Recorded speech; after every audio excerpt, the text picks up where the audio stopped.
Evildoers responsible for my husband's assassination have no idea what they have done. You have no idea what you just have unleashed across this entire country. Erica Kirk is not Jacqueline Kennedy, although I'm pretty sure she thinks she is. Jackie was a legend in memorializing and preserving the legacy of her husband, not parading staged videos of her kissing his corpse around social media. She didn't allow JFK's corpse and her grief to be exploited for the public to leer on, and she certainly didn't do it herself, insisting that the casket remain closed. I just really wish Charlie Kirk's wife would have set this one out for a couple of weeks, because to get on a podium and speak her little message or whatever and say, I don't know when the last time I slept. Ma'am, your husband died 48 hours ago, okay? You slept 48 hours ago. Really loved life. He loved his life. He loved America. He loved nature, which helped him always bring him closer to God. He loved the Chicago Cubs. And my goodness, did he love the Oregon Ducks. Want me to say go Ducks, so I have to since they play on Saturday. So go Ducks. But most of all, Charlie loved his children. And he loved me. I want to thank my husband's dear friend, Vice President Vance, and his phenomenal wife, Usha, for their love and support. You guys honored my husband so well, bringing him home. I want to thank President Trump and his incredible family for the same.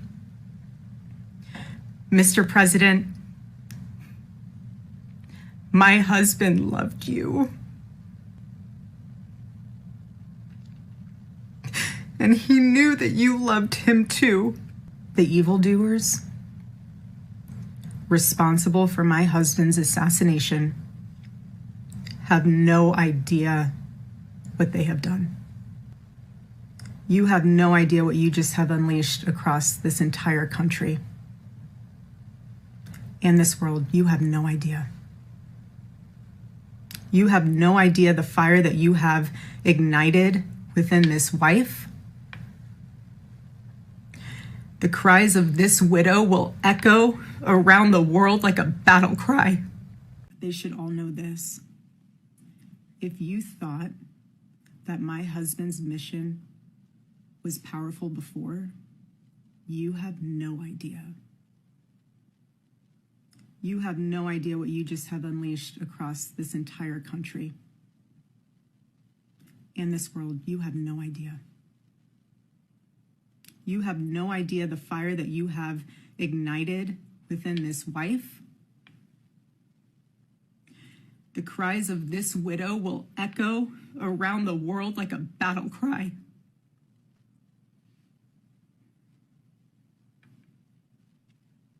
To everyone listening tonight across America, the movement my husband built will not die. It won't. I refuse to let that happen. It will not die. All of us will refuse to let that happen. No one will ever forget my husband's name, and I will make sure of it. Instead of standing on stage proclaiming that his death has ignited a fire and that his business will continue on, she worked behind the scenes to preserve his legacy through interviews, through his presidential library, and most importantly, through his children. See, while Erica is telling their 3-year-old that daddy's on a work trip with Jesus to be able to afford her blueberry budget, side note, weird amount of guilt you're giving a toddler that she's somehow responsible for daddy being with Jesus, Jackie was instructing their 3-year-old how to salute a casket, instructing him, John, you can salute daddy now and say goodbye to him. No blueberries, just reality. But I guess since Charlie Kirk is certainly no JFK, he had to marry an Erica, not a Jackie. Charlie Kirk's widow, Erica Kirk, live streamed a message last night. And if that video was anything, it was a further call to war. Now, if you haven't seen it, I suggest you go watch it because the visuals and messaging are absolutely fascinating. And just like my video from last night, it's time to clock in and listen up because we're gonna the shit out of this thing. Each emphasis, each moment of emotional expression looked so perfectly calculated, and everything continued to circle back around to promoting and platforming the turning point, the business. She even directs people to their website. She tells them to start chapters wherever they are. She even goes so far as to say that there is absolutely no excuse to not start a chapter if there is not one near you. She also says that the evildoers will pay for what they've done. Here's the thing though, this speech was broadcast live, which means that it was broadcast after Tyler Robinson turned himself in. Now the language around the shooter has been very singular, very solo. We caught the guy. We already know that it looks like Tyler Robinson is aligning with the far right, in particular the GroPo movement. So, who are these evildoers to which she's referring? And if you for 1 second think that she had time to get a full beat, hair done, come up with that speech, but didn't keep up with Tyler Robinson's probable affiliations, then you're either on the wrong page or you need to hold onto your hat because you're about to get a crash course in chaos. Yeah, Buki, the call is coming from inside the house, and whoever did the body did a good job. Now, Charlie Kirk's wife recently, well, she got the body, child, and she posted these images, I believe, of him getting a medal from the president. I'm not entirely sure the title of the medal, but baby, she'd have posted the body. And also other images of her kissing the body. I mean, we've seen this at funerals. This is nothing new. It's really what most widows and loved ones do to their loved ones, right? I think the internet was a little bit more alarmed that she posted it, like, because mostly funerals are pretty private. But after she had posted those images of his funeral, child, she then posted this message. You could pause to read it. I'm not going to read it. But she basically blaming everybody but the call coming from inside the house. Now, after she had made this post, she then took and did a speech, child. Let me play the speech. The evildoers responsible for my husband's assassination have no idea what they have done. They killed Charlie because he preached a message of patriotism, faith, and of God's merciful love. Girl. But they should all know this. If you thought that my husband's mission was powerful before, you have no idea. You have no idea what you just have unleashed across this entire country. Erica, please. Okay? We give you some grace because you lost your husband. But the fact that you keep saying they, them, and you guys, who was you guys? They found the assailant. It is this man right here. Girl, I don't know what power trip they done put you on, girl, but get off that ride immediately. And instead of coming for all of the internet for what your husband was saying, you need to download JPay and talk to the person who did it. At first glance, it would be so easy to assume that she's talking about Democrats and the left. That would be the obvious answer. But if you watched my last video, you already know that I don't think she was talking to Democrats and the left. I think she was talking about other factions in the alt-right. I think the reference to evildoers served two distinct functions, and that it carried both a high and low frequency of messaging. The high, the obvious, it calls out to everyone that still believes that Tyler Robinson was radicalized by the left. And after scrolling through literally thousands of comments last night as I was looking at news media coverage videos, it is very clear that there still are an absolute ton of people that believe that he was radicalized by the left. Because of the word fascist used on one of the shell casings, they absolutely cannot wrap their minds around the fact that the phrases used were actually alt-right memes. They only know the word fascist as used as part of a left lexicon. So this high frequency messaging keeps them riled up, especially after MAGA Republicans have had to pivot away from directly accusing Democrats of having done it. The low frequency messaging, other far right factions, because by the time she made this message, it would have already been known that Tyler Robinson's affiliations would be with the far right, not the left. Steph, even if she was talking to other far right factions, wasn't this just the work of one angry shooter? Who put out the fucking book? That's right, it all comes back round again. Who published that biography one day before it actually happened? Who are they? What did they know? What role did they play? People are always talking about the left eating itself, but I want to know, what's happening with the right? So for the last day, the Democrats and the leftists have been online making jokes talking about, so are the white people going to fight back against other white people? Are the right going to fight the right? Yes. The answer is yes. Months ago, I made a video breaking down how Trump was trying to turn the states into a white Christian national state, but that beyond that, a lot of white Christians would eventually be shocked to find out that they are not the right kind of white, nor the right kind of Christian to be considered part of the in-group. I just really wish Charlie Kirk's wife would have set this one out for a couple of weeks. Because to get on a podium and speak her little message or whatever and say, I don't know when the last time I slept. Ma'am, your husband died 48 hours ago, okay? You slept 48 hours ago, okay? And I can't imagine as a wife what she is feeling. But I just hate that. I feel like the government, the society, the people that followed him, they're using her now to fuel a fire, right? And I feel like she and her kids and their family are ultimately the ones that are going to really be mourning his loss. He was a part of their everyday life. They didn't just see him when he uploaded a video or when he went somewhere and made a statement. She is affected. Her everyday life is affected. So I feel like I just wish that when they encouraged her to speak, somebody would have told her, baby, just sit this, let things play out the way they're going to play out. Don't get up here and speak, because she's speaking, she's in a part of grief, right? Now she's in that part of anger. And rightfully fucking so. Her husband was unalived on a national platform, right? But I just hate that they're using her. I hate that they're using her to fuel a fire that has nothing to do with the larger population of people, especially those who did not believe in his rhetoric. They should all know this. You have no idea what you just have unleashed across this entire country. If something were to happen to my husband, this is how you're going to see me for the next 2 weeks.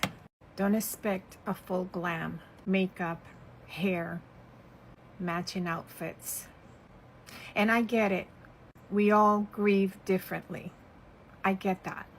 But to be in front of the camera with a full glam face, barely 48 hours after your husband passed, wow. I guess some people do grieve differently. Now, I don't know much about marketing, but I have a marketing radar. And I can tell when someone's trying to sell me something. And after watching that video, I felt the persuasion. I didn't feel like it was a widow that was sharing her pain. She prepared for that video. Her hair is immaculate. Her makeup, her outfit, the entire setting. If something ever happens to my husband, you will not see me on social media for quite some time. And if I happen to run into you, this is how you're going to see me. Because I will not have the energy to put on a full glam. I'll be lucky if I'm wearing matching socks. This one is probably going to be a little bit divisive, but I've seen the video of Erica Kirk, Charlie Kirk's wife, and her quite bizarre kind of setup for a statement about the loss of her husband. Now, as somebody who's kind of recently lost a very close family member under quite kind of tragic and traumatic circumstances, I can understand how grief is very different for everyone. But what I can't get my head around is that this woman lost her husband a matter of days ago, has 2 young children with him, yet is able to deliver a kind of faultless statement, pre-written statement, obviously, with a smile on her face for a lot of it. It looks like crying, but there are no tears. And the weird thing is that it's in a really staged setup with a photo of Donald Trump as the Times Magazine Man of the Year or whatever it was, and 2 MAGA hats. And also, Why is she completely in white? Like, again, I know it's grief and people grieve differently. It's so weird to have this, what looks like, it looks like a marketing piece is the long and short of it. Like, it feels very cold and very sterile and just very, very bizarre for somebody who lost her husband so tragically. Why is one of the first things that she's doing going out and making this statement thanking the likes of JD Vance and Donald Trump? There's so much already that rings weird about this whole situation, and it doesn't add up. And this really adds to it. Am I the only person that's seeing that and is being a bit like, this is odd? Erica Kirk is now going off. So this week has definitely been crazy with everything that's happened in the news. We all have heard about the Charlie Kirk thing. So Erica is no longer just this grieving widow. She has said that because of what has happened to her husband, that he laid down his life. And because of this, that people don't know what they've truly done. They've unleashed something. Her exact words were, they have no idea what they've done. If they believe Charlie's message was powerful, they haven't seen anything yet. What is that supposed to mean? See, before, Erica was a stay-at-home mom. She homeschooled the 2 young children. That's what she did. She was more based on traditional type values. Does that mean that now she's going to become front and center and become become the spokesperson? Regardless, I guess we'll find out sooner than later. This is Lady Queen Black with news. Let me know what you think down in the comments below. Unhinged. Unhinged. Did you see this? This is absolutely unhinged. Erica Kirk posted a video of her kissing his dead hands in his open casket. Unhinged. When my brother died after a motorcycle accident when he was 20, and we had to go to the funeral home to look at his body and his makeup because we had open casket. It was my mom, my grandma, and I, after I passed out. You know what I wasn't thinking about? I wasn't thinking about taking pictures. I definitely wasn't thinking about posting pictures. I was grieving. I didn't even know what was going on. And I am almost convinced that this is all part of a plan, because he wanted to go down as a martyr, and they are trying to incite a civil war. How many parents have shared online pictures of their kids' little dead bodies after they were gunned down in a school? We should release the video, because I'm sure there's video footage in Minnesota of the assassination and attempted assassination of the lawmakers there, because obviously people saw what happened in Utah, and so I understand that there's going to be a reaction after so many people saw it happen. But maybe that's why there's not a reaction for the lawmakers in Minnesota, because they didn't see it. But I'm sure it was identical to what we watched in Utah. This is unhinged, absolutely and utterly unhinged. It is disgusting. And you know, she posted that fiery comment and that the press conference, I don't know what it was, basically a call to action that if you loved Charlie and you are a young person, do what Charlie would want you to do. And then she posts this. It's dangerous. It is dangerous. It's shameful. It is absolutely shameful. I just had a really long day of travel, so I'm just getting caught up, but I did see the Erica Kirk video and we need to talk about it. For some reference before we dive in, I have a master's degree in communications and I work as a marketing manager, which means it is my job all day, every day to write copy, to create content, to edit videos, to do social media posts and write things for websites that get you to engage, whether that is to buy a product, to buy a service, to get you to volunteer for something. That is what I do all day, every day. I look at target audiences and then I get people to do things that are calls to action. And let me be clear, we're not even going to play the video. We don't even need to play the video because I am not talking about what Erica says at all. I'm talking about what is said by your visual cues in this video. Here is a still image of the video, and if you want, I encourage you to pause it and look around. What do you see other than her, which is also important? The thing that immediately caught my eye was that. And at first I was like, is that what I think it is? And it certainly was. What an odd thing to have turned out on a bookshelf to perfectly face the camera. And if you still don't know what that is, let me show you. That's exactly what that is. It is the Time magazine cover that features Donald Trump as Person of the Year, and that is a very odd thing to have staring down the camera. This subliminal messaging is echoed again in the foreground. You see one MAGA hat, two MAGA hats. That one's a little bit cut off, but that's certainly what it is.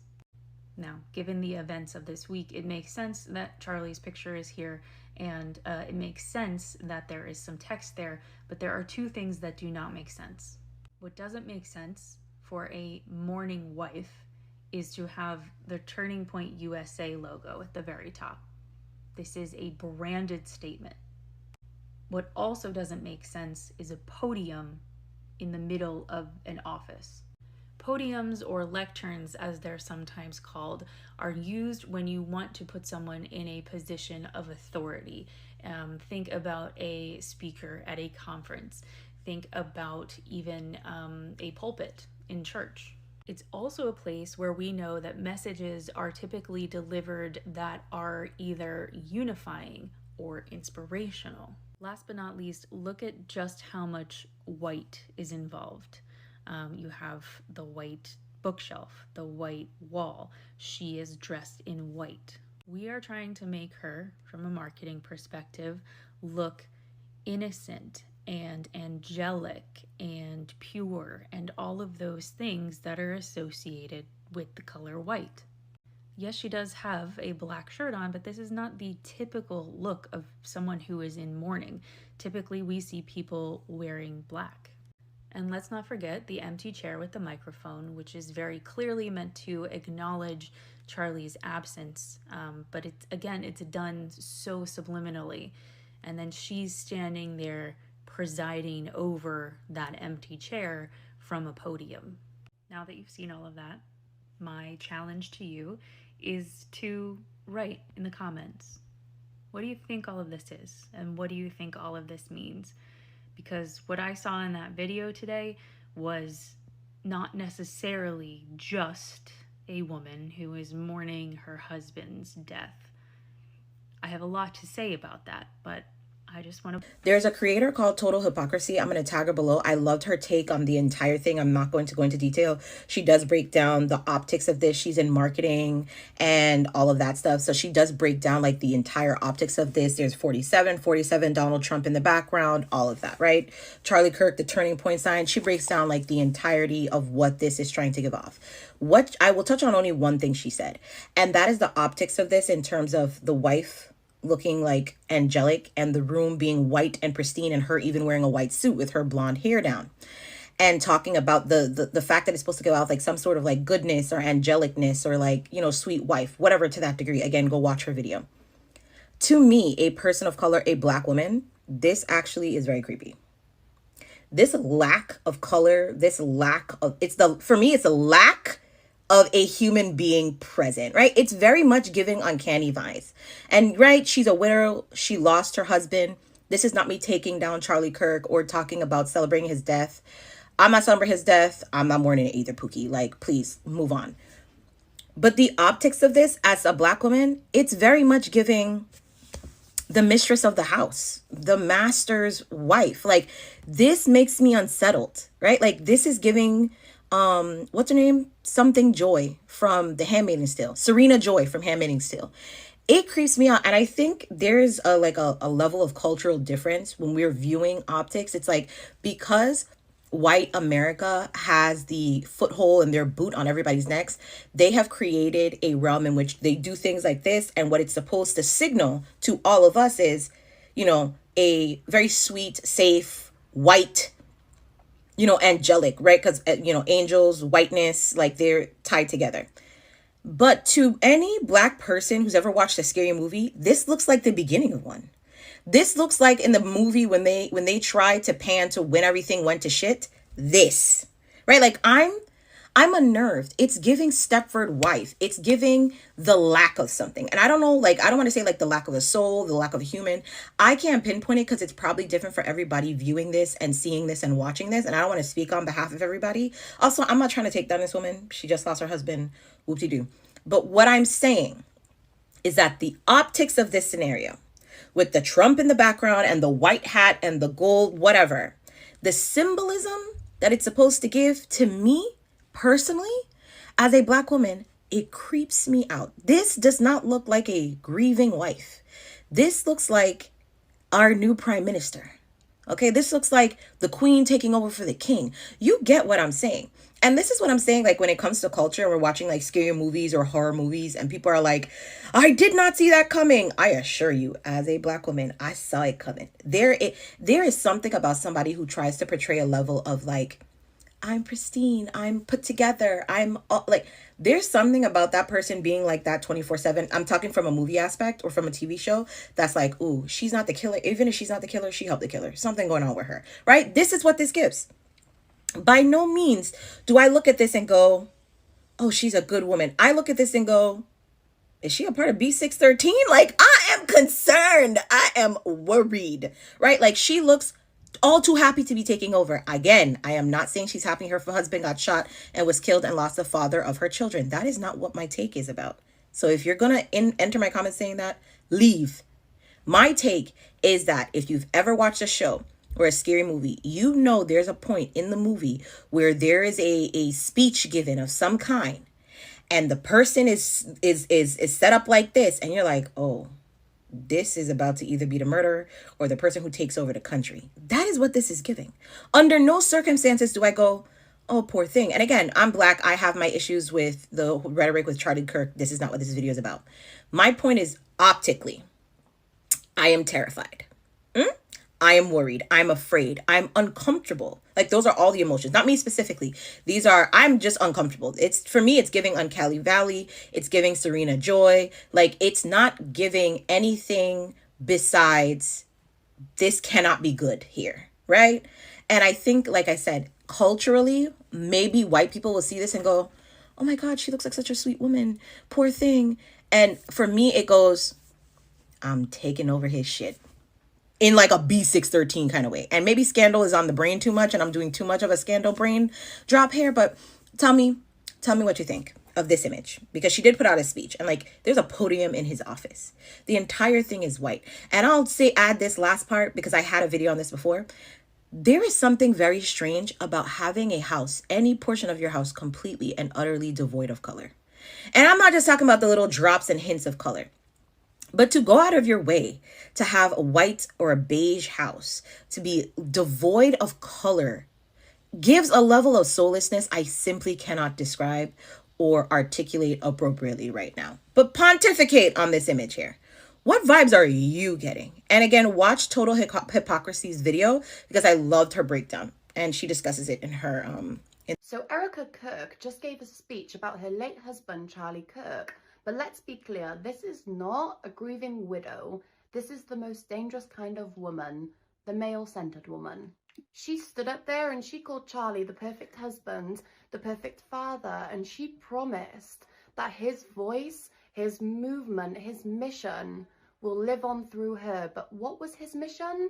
Right, inciting hate against minorities, against immigrants, against black people, against queer people, against women, us. She is not just mourning, she is sanctifying a man who spent his entire career demonizing the very communities that he put at risk. She is taking his politics of cruelty and she is trying to baptize them in widow's grief so that they appear holy, untouchable and righteous. And that is the male-centered trap. Women who build their entire identities around a man, no matter how harmful he is, and then become the mouthpiece for his legacy. It's the patriarchy's favorite tool because if she says it, suddenly it looks more soft, more emotional, more justified. But don't get it twisted, because Erica Kirk's battle cry of a widow is not about love or healing. It's about rallying people to continue her husband's hate. And that's why we have to call it what it is: dangerous. So Charlie Kirk, the man that just passed away a few days ago, he's already in the ground now? They already done had the funeral. They ain't have to wait on nobody to fly over from Ireland, some damn well to come to see him in the ground. No old ass auntie, uncle had to come from like a nursing home or something. Nobody had to make arrangements to take off of work. Everybody was able to fly down real fast and get him in the ground. That's serious. That's real serious. Then I seen the video of the casket situation. Did he have on gloves? You know what he had? He probably had on gloves, because you know you have to have on gloves. That's what it is. But why did they choose orange? Why did they choose orange gloves? Because his hands look real orangey. Because you always have to wear gloves in the casket. And then the speech. The speech was very, very different from what I expected. Like, your husband passed away tragically, suddenly, a few days ago. She's so well, like, she's not sad at all. It was very much given, like, you taking over a dynasty that you've been wanting all along. I'm just saying, like, it was not giving sad to me. So why you yelling at the people on the internet, trying to make people lose their jobs, okay? Because she's not sad her damn self. That video of Charlie Kirk's wife, Erica Kirk, rubbing all over Charlie Kirk's dead body and mourning him was honestly a little bit more disturbing to me than the actual footage of what happened to Charlie Kirk. That video of her rubbing his dead body made me so uncomfortable, and I don't know why. She literally grieves different. Like, why did she post that? I just feel like that was way too personal to be like uploading to Instagram. And then that speech she gave, the fake tears, the voice. She's trying to keep Turning Point going. She's trying to keep it going. She's trying to keep the violence going. She talked about how she's basically a scorned widow and you guys don't know what you guys have started. I don't know who you guys is because the shooter was a white male from Utah. So this is like some inner like conservative white on white crime going on. Just in the past 24 hours learned who Nick Fuentes is. Alt-right, white nationalist. Apparently he's like Charlie Kirk but on steroids. Apparently Charlie Kirk was moderate. Like, Nick Fuentes is definitely giving the vibes like he would just go out in his white robe right on national television. And apparently they're saying that's who's gonna be on the rise. Welcome back. In this video, we took a look at Americans' reactions and criticisms of Charlie Kirk's wife's speech, which went viral on the internet because of some emotions that were missing in that particular speech and the content of the speech that she gave towards the assassination of her husband, Charlie Kirk. Now, a lot of people have expressed their opinions and how they see this speech to be, and paramount among them is women. We all know that women are the seat of emotions and they understand emotional language better than any group of people. So if women are giving their review about a lack of emotion in any speech, then you could get to see that it is a very genuine one, because this is not even coming from one particular woman, but a lot of women who are giving the same thing about the same viral speech. Now, some people were saying that her speech at this time and the mannerism in which she carried herself lacked something, or it portrayed something of that sort. There was one lady who analyzed the video very carefully, talking about the setting of the speech, how a podium was mounted in her office and leaving her chair just there, the MAGA hats around the office, as well as even Trump's picture in the background when she was giving that kind of a prepared speech. Now, some people also stated that her speech lacked emotions, even though they believe that people grieve differently. For a woman who is now a widow to give such a written and a prepared speech in this orderly manner, and looking at the hitches over there in the kind of content that she was giving in that speech, a lot of people had their different opinion about her, and they stated exactly that in the video. What do you also think about all these in the comment section below? Put that in the comment section below, and don't forget to share this video with your friends and your family on other social media platforms like WhatsApp, Facebook, Instagram, X, TikTok, and other social media platforms. Also, don't forget to subscribe to the channel. Just click the subscribe button down here. Click on the subscribe button. Click also on the notification bell. And I'd like to see you again in my next video.